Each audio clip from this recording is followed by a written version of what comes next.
Welcome to Ordinary People Doing Extraordinary Things, the podcast show. I am your host, Carrie Roberts, and I am excited to bring yet again another extraordinary guest, Mr. Tom Stern. Welcome, Tom. Excited to have you here today. Thank you very much. I don't know if I've done extraordinary things, but I will tell you, I'm definitely not ordinary. Well, it was. Tell me you won't go, no, ordinary, normal, run-of-the-mill guy. And I don't say that necessarily with pride. That I have peccadillos and defects, and I came out of the factory with a couple of problems. So ordinary we've all got a little something. I don't know about ordinary. Yeah, no, I'm excited you're here. I want to I like to start from the beginning. You own a pretty successful business. You've worked with celebrities, you've worked in Hollywood and that type of thing. But I want to go kind of from the beginning. You do have a new book out. And in the beginning, you talk about growing up in a family where you had a great grandfather and a father that was very successful in business and financial. And you talk about kind of these dinners that you used to have as a child. And I'd love if you could talk about what they were like and what were some of the positives of having this element of someone in your family that was very successful, and what were maybe some of the challenges that you dealt with as a young kid?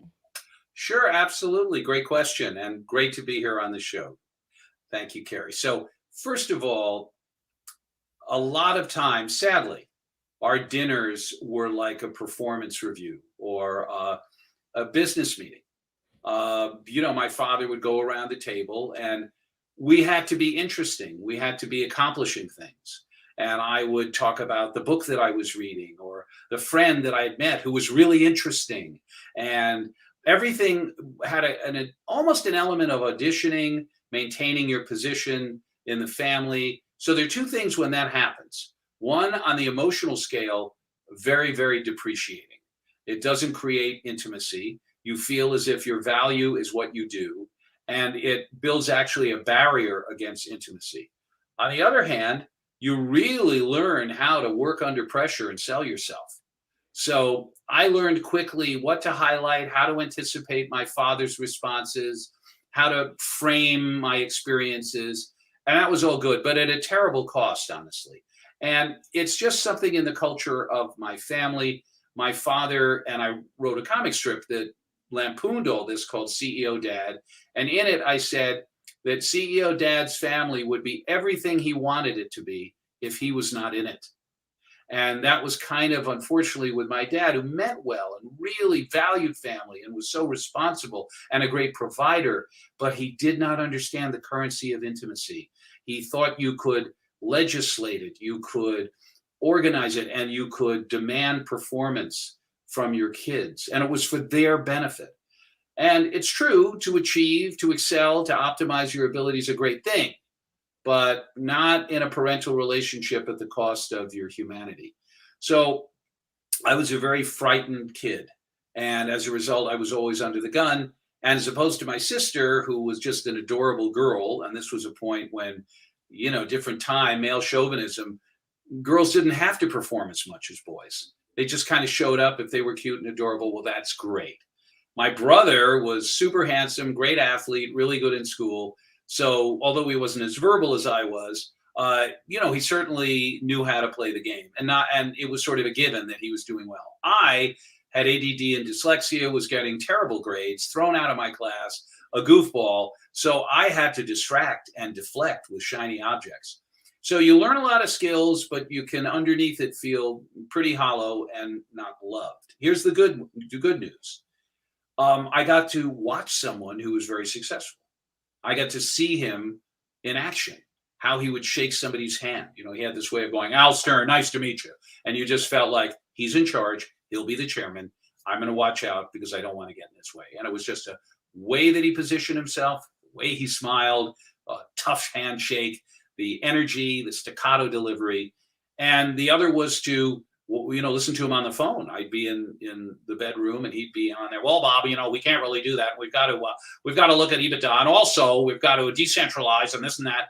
And he was just in charge, commanding, dictating, analyzing. And of course, he rose to the top of NBC as the president of Sales International. Then he started his own company, became the national chairman of the Cable Association in its infancy, and, was a super powerhouse and a very successful guy. So I got to hear the rhythms and the vocal tones And that became the basis of a lot of how I even started in business. I kind of imitated him my first year on the phone, his rhythms and his energy. You got to start somewhere. So that was the good, emotionally, spiritually, familially, say that 10 times. In terms of intimacy, a real problem. In Yeah. terms of learning some of the rudiments of communication, behavior, modeling, leadership, fantastic exposure. Yeah. And I think, a lot of people, I always feel, who we are raised by or with, that can really put pressure or just a lot of understanding of who we are as people. We have to kind of work through some of those things. And you kind of talk about in your book, having dealt with anxiety. Did you notice, as a young kid that was something you were dealing with, or was it something that later on you were able to identify what it was and kind of where it was coming from for you? Well, I definitely knew I was different. There was no question about that. I went to a camp once and they had a camp psychiatrist. His name was Michael Up. And he was looking the first day at a group of us, about 50 kids.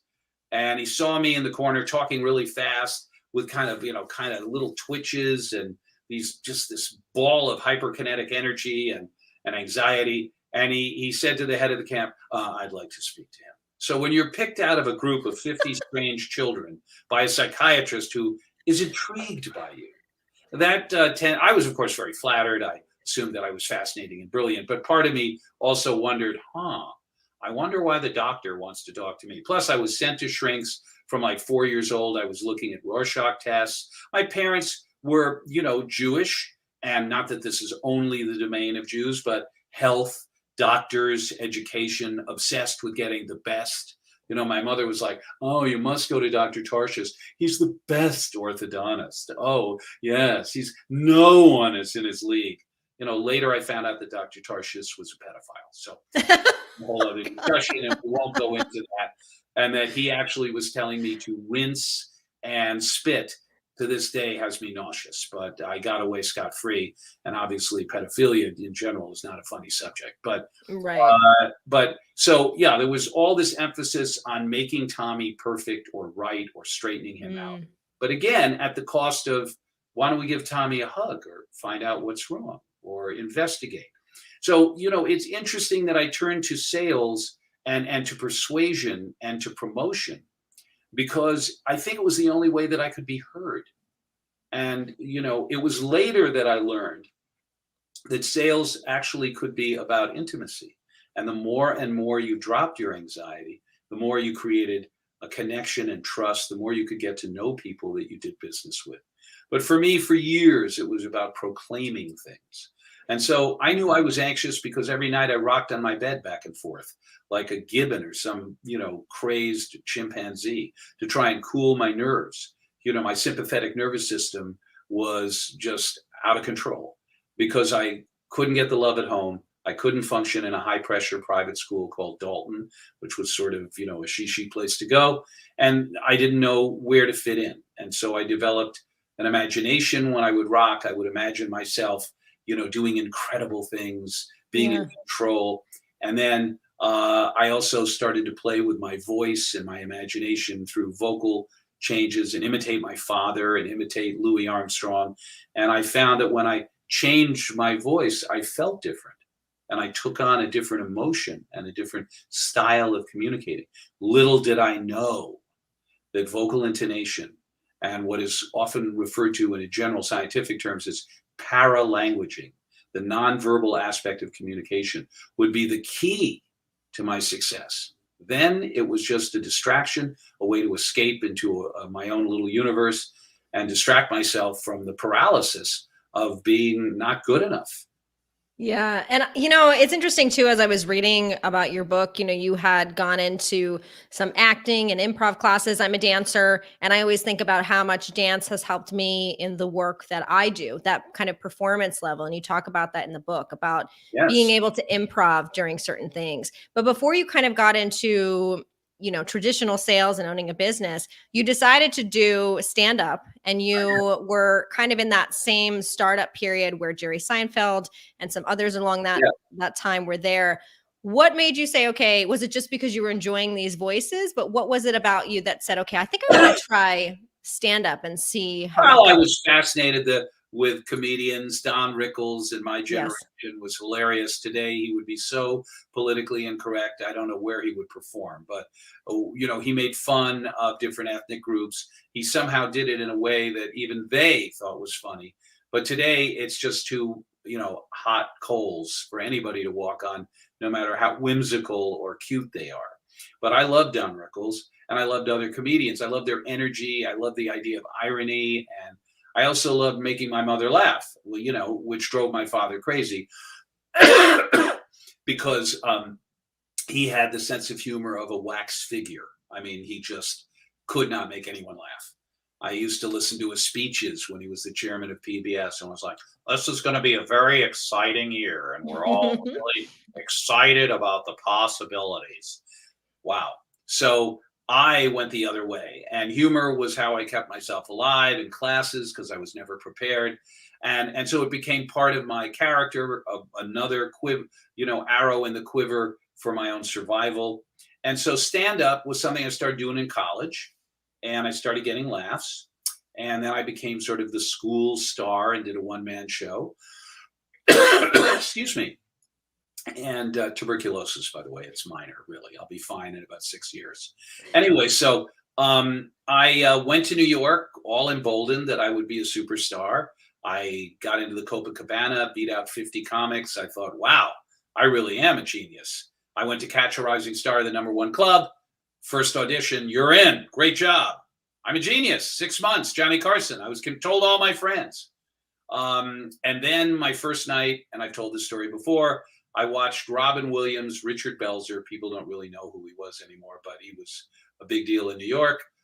Steve Martin came in one time. I watched Jay Leno, and I sat there, and with my 6 impressions and my 10 minutes of material, I watched these masters of the stage and the audience, and I realized I am a complete beginner. So I tried for 2 years and I got to be pretty good, but pretty good was not the game I wanted to be in performing. So I went into management. I started selling stuff to HBO, and I tried the writer producer thing. And Jay Leno used to tease me every time he would see me. He'd go, "Hey, Stern, what's the career this week? What are you, a fireman, a dental hygienist?" And so he was always giving me crap because I was trying everything to succeed. And then it was finally Jay who got me my first job as a salesperson, and I write about it in the introduction of my book, and he was kind enough to write the foreword, and he introduced me to the president of his agency, and I became a talent agent for 2 years, and that's when I started to become a professional. But it was stand-up circuitously that led me into sales. And by the way, stand-up is a form of sales. You get up and you have an attitude, you read the room, you have a joke, you have a point of view, you present it vocally in a certain way, and then you start making adjustments in pace, in material, real time. So you're a joke salesman, but with really high stakes and a lot of pressure. So that was a training ground. Yeah. And I think, what I like that you kind of wrote about, and I'd love for you to elaborate here, is talking about, so much of sales is listening and is improv. And a lot of times we'll see whether we've all experienced, bad sales interactions where somebody maybe has something that prepared, but it doesn't really fit what you need, or they seem nervous, or they're pushy and it's not a great experience. And sometimes they're maybe wondering, well, why isn't this working? And it seems obvious to say, well, you should listen, you should kind of roll with the punches. And in your book, you kind of talk about someone that you mentored. So how does somebody do this? I mean, how does somebody, if that's not something they're good at, what do they do? Let me tell you just a brief story, and it'll give you an idea how I learned to do a lot of what I do. My family talked and analyzed everybody, okay, including our family. So I was afraid to get up in the middle of a meal to go to the bathroom because I knew the second I left, they go, he seems depressed. I don't know what's wrong with him, but do you notice he did this? And yesterday he was really loud. So I think he's trying to cover up his depression. In fact, we literally in our breakfast nook were so obnoxious with this that one day, I believe to this day, our cat jumped out the window, killed itself, no suicide note, just looked around and went, I can't believe it. Yeah. and just jumped out the window. So we were always looking and analyzing and trying to assess people. So part of what I've done in my career in a kind of Gladwellian blink is I get somebody on the phone, I listen to their voice, and in about 30 seconds, I could give you a lot of impressions. Generally, they're accurate because I'm listening. Who are they? Are they fun? Are they serious? Are they in a good mood? Are they in a bad mood? Are they really dedicated to information? Are they suspicious? Do they want to connect? And if you ask yourself the right questions, like a piece of clay, with each question, you twist it, and before you know it, you have a profile. You have a face and an image. And now you're talking to someone you feel you have an insight into, and you begin to shape your language, and you para-language with tone and pacing. So there's some people that I get on the phone with, and I'd be like, I'd sense them, and I'd go, Jim, Tom Stern, sounds like you're busy, and I just need a moment of your time. I drop my voice because I sound experienced, and I'm not in a hurry, and I'm not going to pressure you, but I'm confident. And so I project this, and I can feel them calm down. Other people are like, Bob, hey, listen, I can tell you've got a lot on your mind. I just want to talk to you about a couple of things. They're really incredible, and I'm into his world. So it's not just listening, it's entering their world. And how you enter someone's world is by listening and sensing. And, then you have to do the same with yourself, because you have to manage your own mood and personality. And that's why I developed the inner corporation, to look at the different parts of the self that you're constantly kind of looking out for. Am I anxious today? Am I pushing too hard? Am I saying too many words? Am I not confident enough? And you look to the different parts that are sort of organize those energies. The part of you that is the confident Tom, or the risk averse Tom, or the creative Tom. And sometimes you'll sense with someone, you crack them, and then oh, they really want to talk and get to know you, or they want to complain, or and it's once you find that key, like a safe there, you're looking for the combination. So you listen and you assess, you listen and you assess, you respond, and you're malleable. And it's a great dance and great improvisation, but it requires a lot of skill. And not a lot of people teach this because they don't even know how to do it.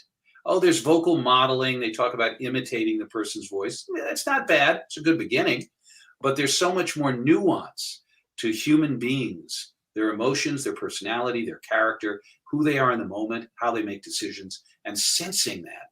And it's pretty complicated. But, you can practice. You can watch TV and look at your favorite broadcaster and try to come up with 5 words that describe them. Chris Cuomo, I watch CNN. Chris Cuomo is a lot different than Anderson Cooper.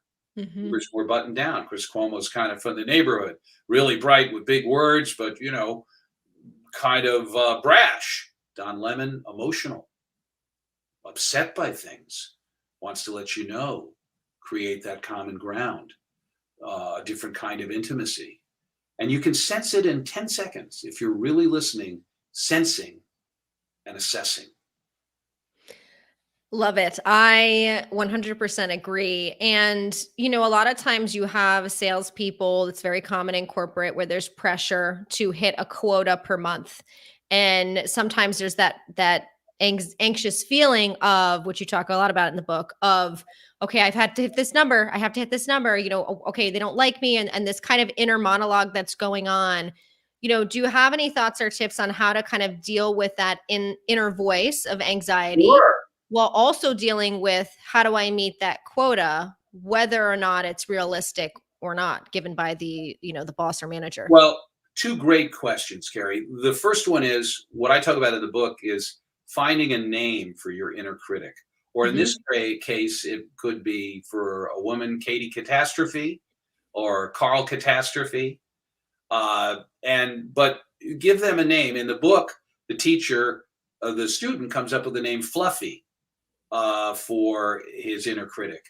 You could call it Anxious Andy, Anxious Anna, whatever, and you kind of talk to that part of yourself, because worrying, anticipatory anxiety about the future helps nothing. These voices need to be managed. You need to have compassion, and you need to set boundaries, just the way you would with a child. The second thing is, what else can you focus on?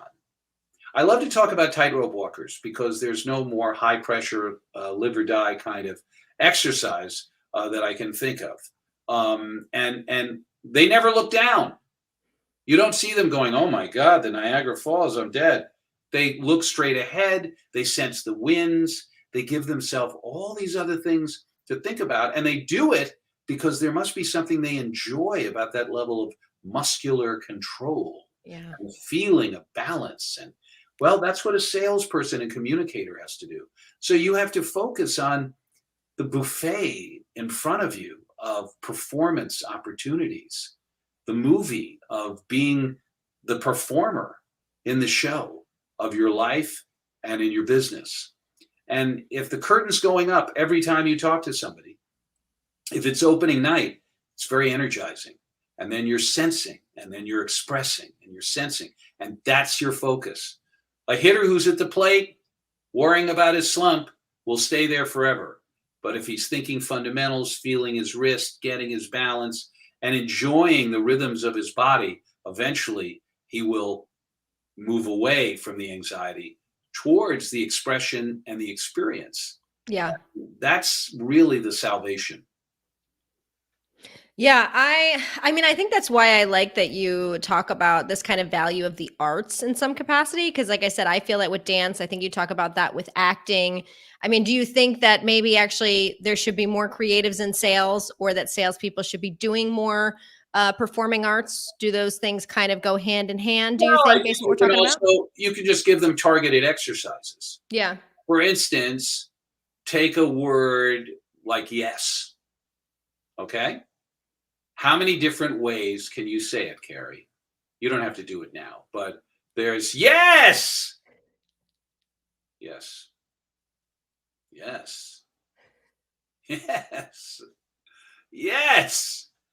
And if you practice different words and you start to see what part of yourself you're expressing, and if you get loose and relaxed, the part of you that is connected to your psyche and your emotions and your ability to hear yourself and other people gets liberated.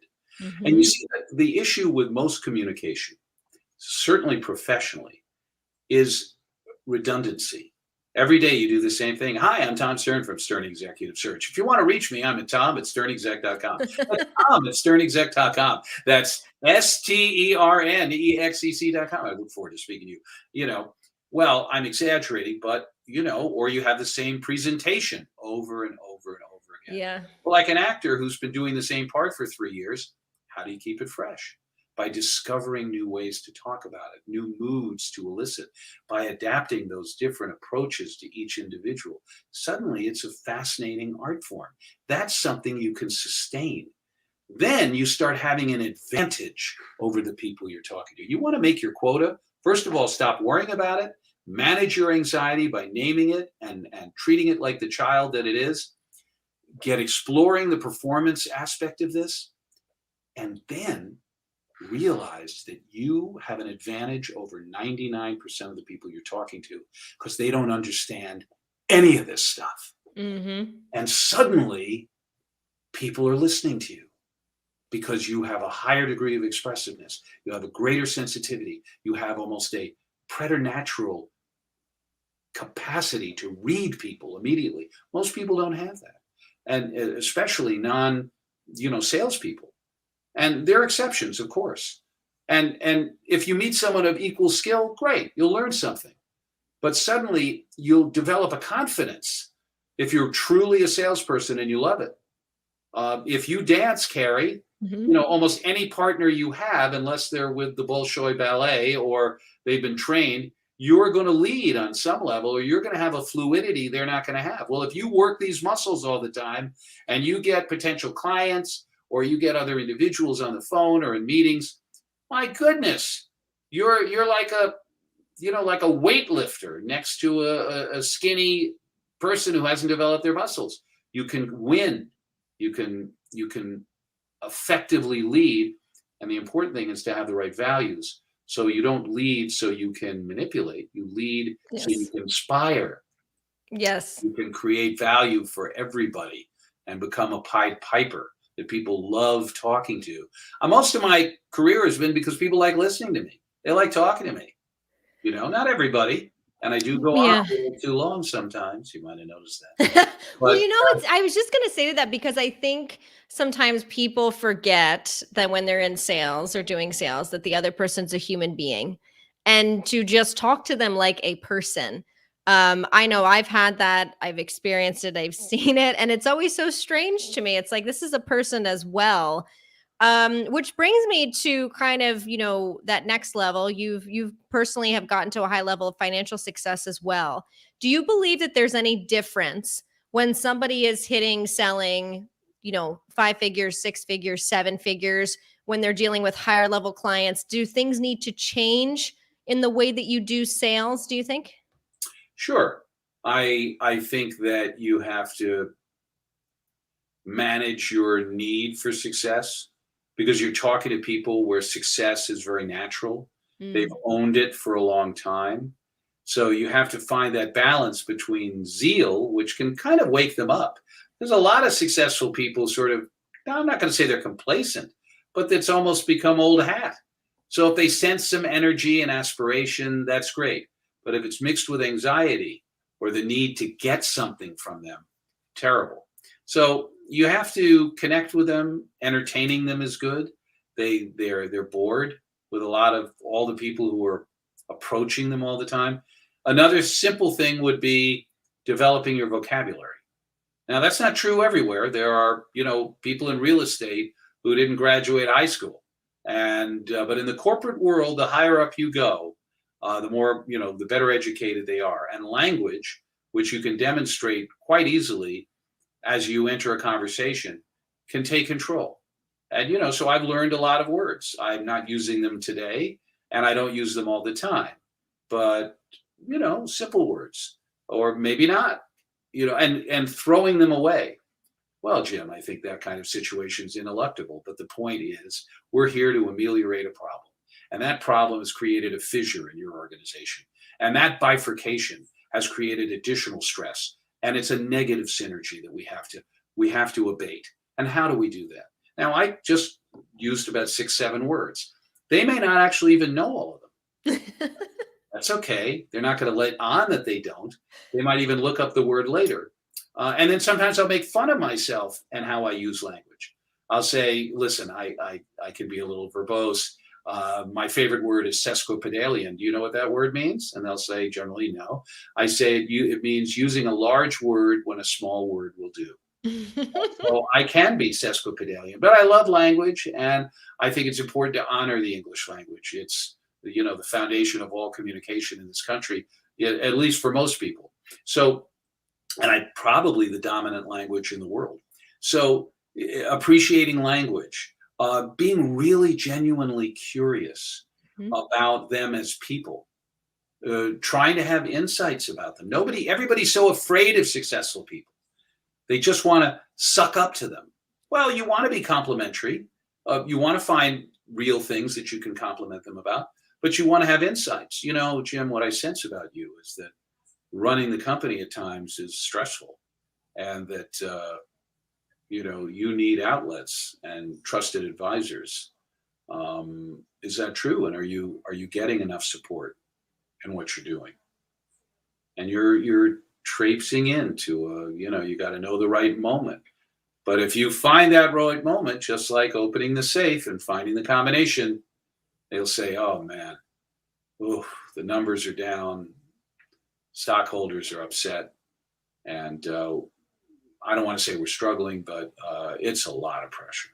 When you can get people to start opening up about their pain, but you do it by sensing them, giving them feedback about who they are, finding positive things to give them feedback about, being open about yourself, but all of this takes being unafraid of the outcome. Oh my God, if I say the wrong thing. If you say the wrong thing, you may not have a great call. Okay. So what? You're a performance artist. Not every painting Van Gogh did was great, although almost all of them appear to have been. But, the greats fail. It's getting up and continuing to pursue. It's having a mission, a plan, and a vision. And I think performance art and the use of language and imagination and vocal tone and sensitivity, those are all the key elements of sales. You can get the information from the internet. You can memorize the 20 closes. Do you think this is a good time to buy the product?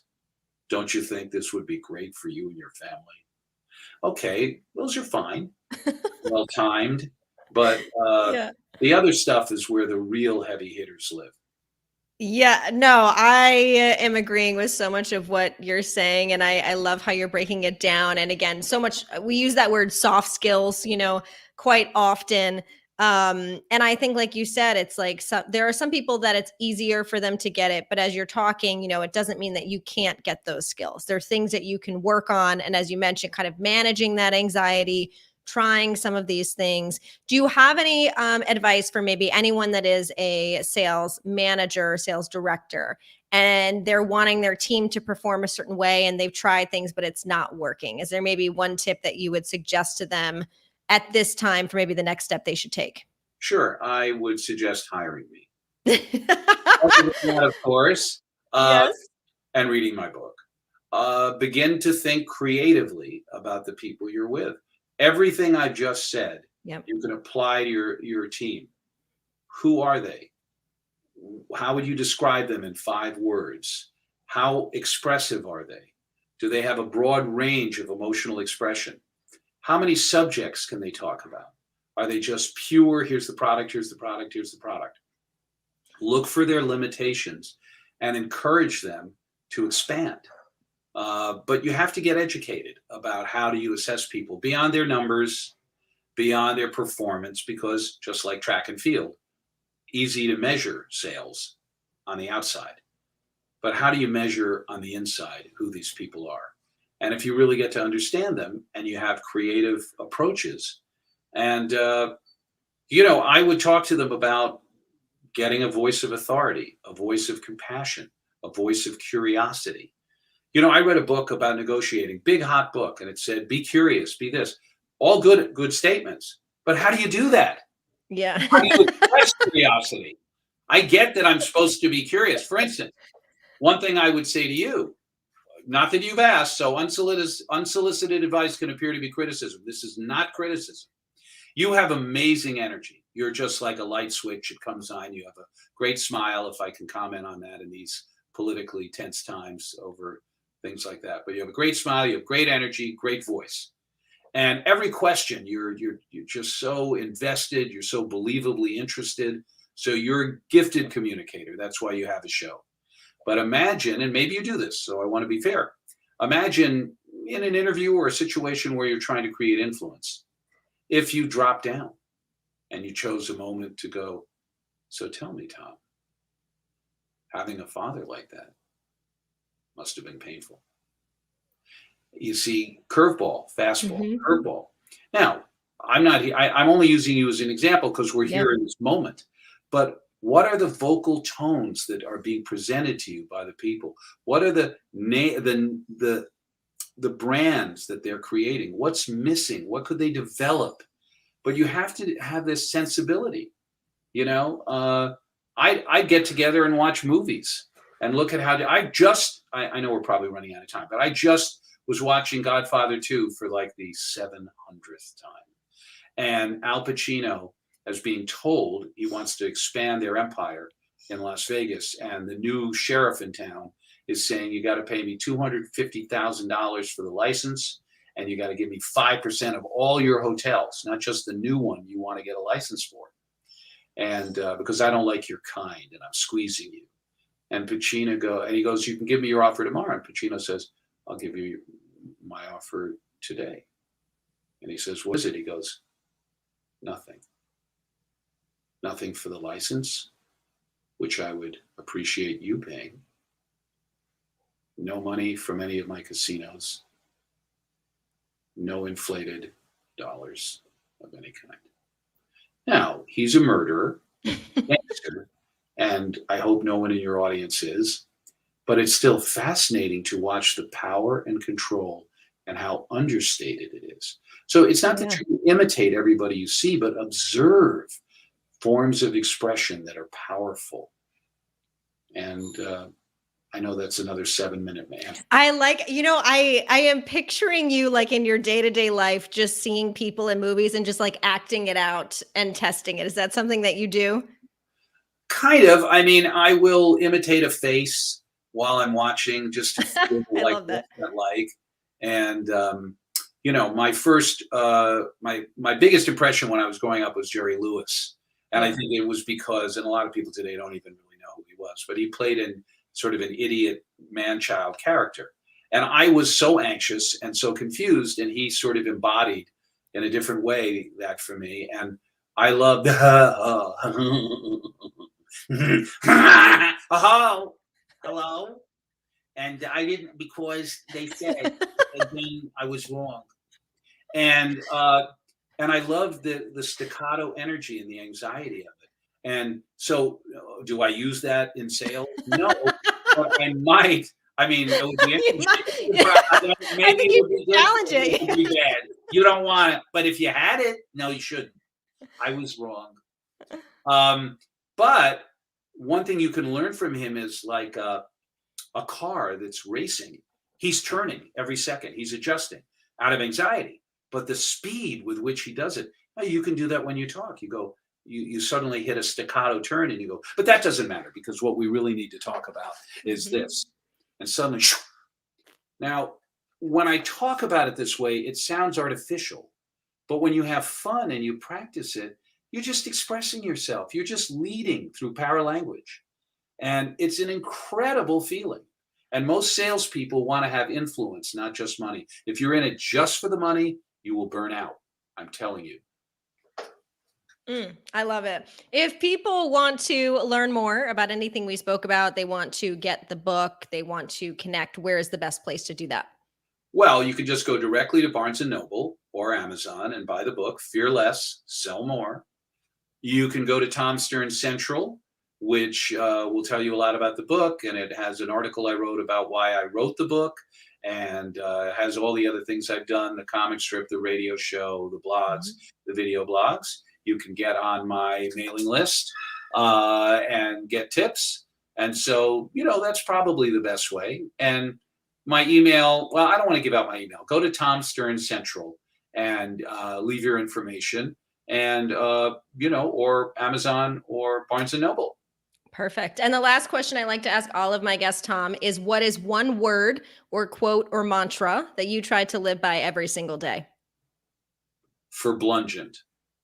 No. And what does that mean? That's a Yiddish term, and I don't even know. What is one word that I try to live by every day? Well, it changes. I mean, I'm sorry. Some days it's fun, but I would have to tell you, in my case, it's compassion. I find that if I have compassion for myself and all the anxiety that I still have to this day, I give myself freedom. I start to breathe, and I start to experience life, enjoy it, and I start to expand. And also I can bring that compassion to other people. And it's just a wonderful foundation for life, for communicating, for business.